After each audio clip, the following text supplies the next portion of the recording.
Hello guys, welcome back to my channel. So meron tayo rito nga Mitsubishi L300 FB type, bali Euro 4 to guys. Yan, ito guys service ng mga nalilihis ng landas. No sir? Yan, bali sir, halika sir. Yan, muntik ka na ako makasakay dyan dati. What? Bali ito guys yung sir, bali ang problema nito, stock up yung wiper linkage. Yan sir, bago natin na ipakita to sa mga viewers natin baka meron kang papatiin. Shoutout lang kay Bird. Shoutout na matagal na, magaling na family mo sir? Ay, shoutout kay Airpat. Yung kotse ko, alagaan ko. Yan, bali ito guys, matagal ko ng customer yan si sir. Yan, bali BJMP ano yan, sila man nagpapantay tsaka naghahatid ng mga nalilihis ng landas. Yan, ito guys, bali ito stock up. Yan, stock up. Bibigyan ko kayo guys ng idea kung paano yung gawin. Yan, ito guys, papakita ko muna sa inyo. Bali, tinanggal ko na guys yung itong nakakabit sa motor. Yan, nakatanggal na yan.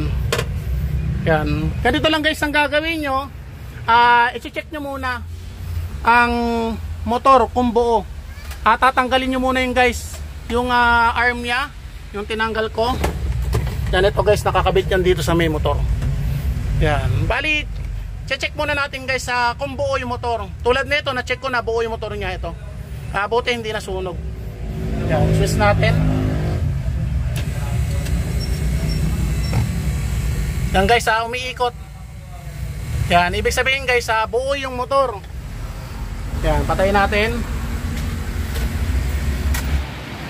Bali, ganito lang guys ang gagawin nyo. Hindi nyo na kailangan tanggalin o baklasin yung buong wiper linkage. Hindi nyo na kailangan baklasin lahat. Ito guys, bibigyan ko kayo ng idea kung paano yung gawin. Yan, tulad nito guys. Yan, stock up. Yan, sobrang tigas. Kapag ganyan guys, maaaring masira ang motor nyan. Buti hindi nasira ang motor. Break, tanggalin mo to. Yan, ito guys, tatanggalin nyo to. Kabilaan. Yan, hindi nyo na kailangan tanggalin ang buong wiper linkage. Tapos ito guys, ang gagawin nyo, tatanggalin nyo muna itong isa. Ito correct, tanggalin mo muna yan. Yan, bali Mitsubishi L300 Euro 4. Yan, tatanggalin nyo lang yan guys. Iingatan nyo lang guys na humampas yung itong arm dito kasi mababasag ang salamin yan. Yan. Ngayon guys, meron niyang cover dito. Ito, aalisin nyo to guys. Nakailaw ba rin? Ito, nakailaw. Aalisin mo rin. Yan, aalisin nyo lang yan guys. Yan, nakinat. Yan, bali ito guys yung cover niya para sa mga tubig. Yan, ito ang pinaka-shield niya. Ngayon ito, wag nyo munang aalisin to. Hawakan mo rin. Dito lang guys ang discard niyan. Yan, meron kayong WD-40 o kung meron kayong WD-40, spray nyo lang muna rito guys. Hindi nyo na kailangan tanggalin yan guys, napakahirap nyan. Yan, tapos dito lalagay nyo rito. Yan, spray nyo lang. Ito guys, okay lang yan. Kahit tumulo yan, hindi naman brake fluid yan. Kasi ang brake fluid guys na nakakasira ng pintura yan. Yan, kaya gagawin nyo guys, mano-mano muna.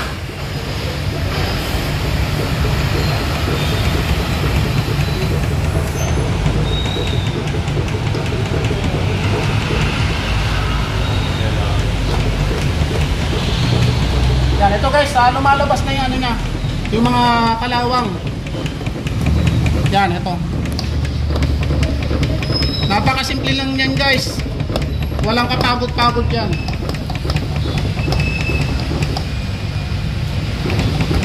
Yan. Ito guys, lumalabas. Yan. Tulad yan, medyo lumambot na. Siyempre dito, stock up pa. Ngayon ilalagay naman natin ito. Bakit ito rin? Yan. Tapos, balik nyo yung nut.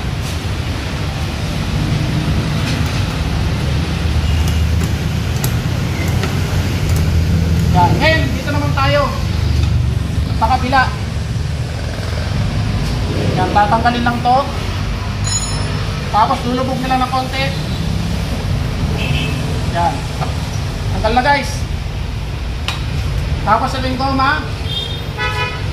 Ito naman guys ang lalagyan natin. Dito ka rin. Ngayon lang guys.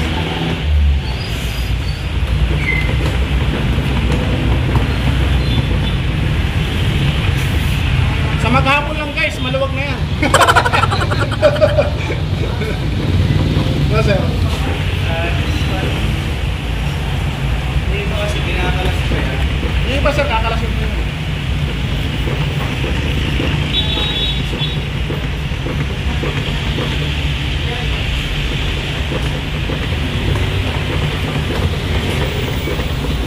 Ito na, lumalabas na. Ang ano, may sala.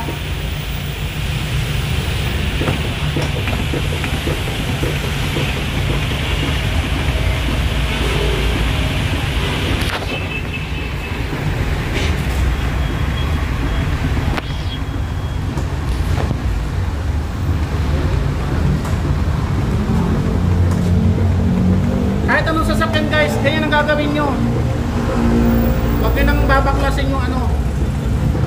Basta natutukot lang yung ano sa motor. Tapos tatanggalin nyo lang yung sa may bushing. Uhugutin nyo lang sa may bola.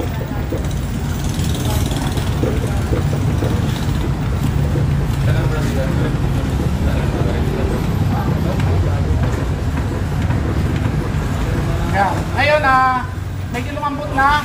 Langis naman ang ilalagay natin.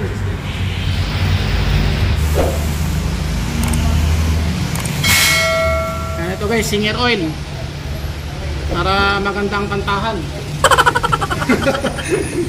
Sir, malambot na. Ngayon lang ang technique niyan guys. Kaya panoorin nyo ang GN Paladin. Huwag yung puro bash yung mga basher. Kasi pag basher, mas magaling pa yan sir sa marunong. Oo. No sir? Aba. Ito guys, kung hindi ko tinuro ito, marami pang magbabaklas niya. Kaya ako nagtuturo ng tutorial para na rin sa makatipid ang customer at para maging hawa rin ang trabaho. No sir? No?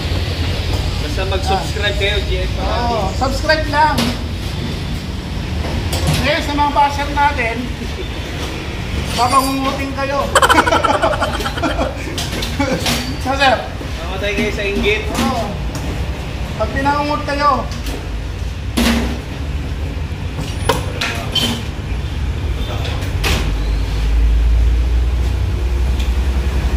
balik natin guys.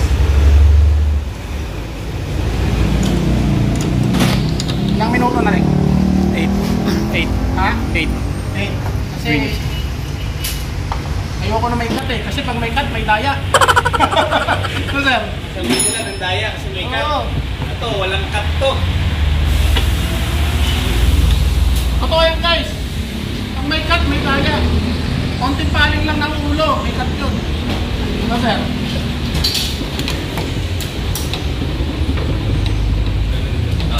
Ito, okay pa. Dito ka rin. Ito na guys, kumalabas oh.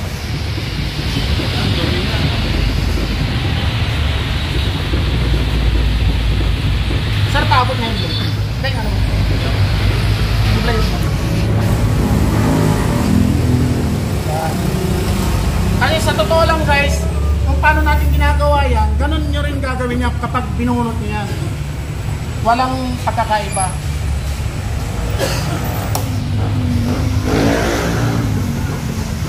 Yun o, lambot na o.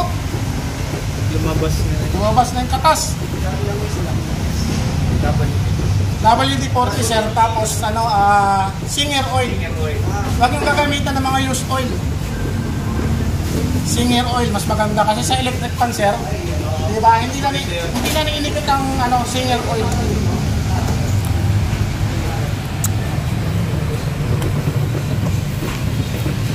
Yan guys, kitang-kita naman oh. Ito guys, pakita ko sa inyo ha. Oh, malinis yan, sir. Baka sabihin nila marami ang pinalalagay kong langis eh. Yan oh. Suwabing-suwabe ang linis. Eh, Tapos na yung dumi. sasabihin na naman ng basher, marumi rin kasi ang nilalagay mo langis eh. Di ba? At least kita nila na Kita nila na, malinis yung ano. kaya tawag ng basahan konti. Basahan.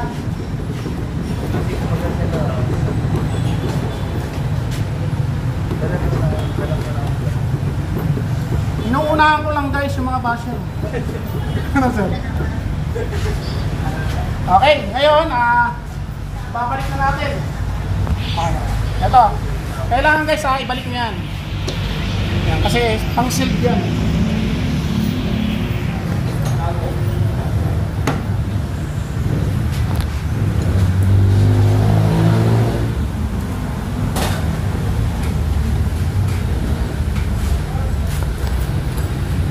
Simple pala. Yan, balik natin dito yung isang goma.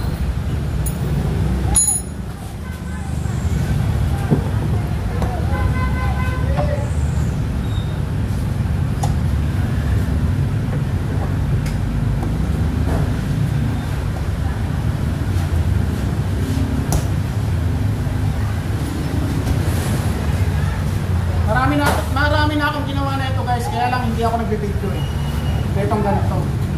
So ngayon para may matutunan na naman kayo, yan. Gumawa ulit ako ng video na ito para talagang video. Buti na lang Asa na sir yung napili mo ang kahit napili mo ang bagong gawing model. Ganito, muntik na tayo sumakay dito dati. Muntik na rin tayo na lumihis na lang tayo. Ganun. Sir, paki-start nga sir.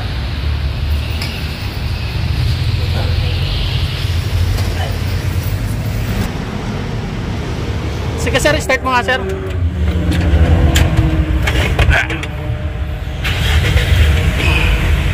Yan, bali guys, ikakabit na natin. Ito. Yan. Gaya lang guys gagawin nyo kapag stock up yung wiper linkage, bubunutin nyo muna to. Yan, sa motor mismo. Yan, tapos kapag nabunot nyo na, tsaka nyo gagawin yung katulad yung ginawa ko. Gayaan nyo lang yung video ko guys. Magagawa nyo na maayos ang sasakyan nyo. Yan, ipapasok na natin guys.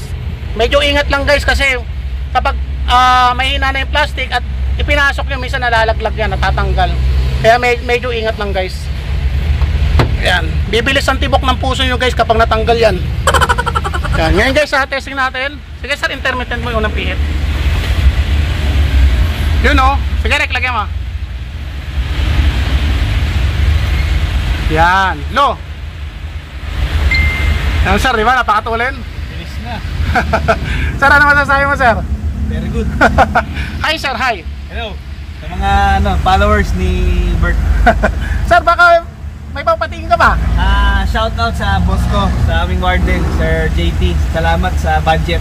Sa magbibigay ng budget sa paggawa ng van natin. Sir. Yan, shout out po sa ano yun sir, sa warden nyo. Yan. Yan, hi sir. Yun o, napakatulin sir. Ibig sabihin sir, buo pa talaga yung motor. Buo yung motor po. Yan, pakilo sir. Yan. So ang naging problema lang natin ay stock up. Stock up sir. Yan, intermittent, yung unang pihit lang. Yan. Yes sir, intermittent yan. Low. Hi. Okay. Sir, okay na sir. Yan, bali ito guys, ganun lang gagawin nyo katulad ng ginawa ko.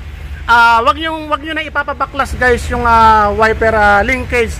Ganun lang gagawin nyo katulad ng ginawa ko. W240 guys ang gagamitin nyo. Yan, effective yan guys. Tapos kapag lumambot na siya, tsaka nyo lagyan ng langis. Katulad ng ginawa ko, yung Singer oil guys, talagang mas magandang Singer oil kaya sa mga used oil guys. Kasi ang used oil, kukunat yan guys. Sir, maraming salamat po sa iyo. Thank you sir. Yan, ingat po sa pag-uwi. Yan. Kaya lang guys, sana may natutunan kayo sa isinag kong bagong video kung paano mag-ayos ng mga stock up na wiper linkage. Yan guys, maraming salamat.